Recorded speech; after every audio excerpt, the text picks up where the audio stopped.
অধ্যাদেশ বাতিলের দাবিতে আন্দোলনরত রাজস্ব কর্মকর্তাদের আজ থেকে লাগাতার অসহযোগিতা কর্মসূচি শুরু হয়েছে।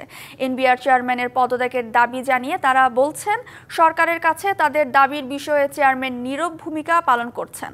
22, 24 ও 25 মে আংশিক এবং 26 মে থেকে পূর্ণাঙ্গ কর্মবিরতির ঘোষণা দেন তারা। রাজস্ব ভবনে বুধবার প্রেস ব্রিফিংয়ে দাবি আদায় না হওয়া পর্যন্ত চলমান কর্মসূচি অব্যাহত থাকবে বলেও জানান তারা। নিজেদের দাবির পক্ষে বক্তব্য তুলে ধরতে মঙ্গলবার অর্থ উপদেষ্টা সহ কয়েকজন উপদেষ্টার সাথে বৈঠক করে এনবিআর সংস্কার ঐক্য পরিষদের ব্যানারে আন্দোলনরত রাজস্ব কর্মকর্তারা।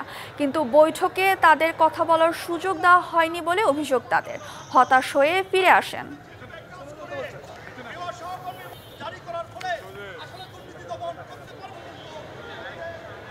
নগদ পেমেন্টে 500 টাকা পর্যন্ত ক্যাশব্যাক আর লেনদেনে প্রতিদিন ডিপ ফ্রিজ এবং ঘন্টায় ঘন্টায় এসি টিভি সহ দারুণ সব গিফট।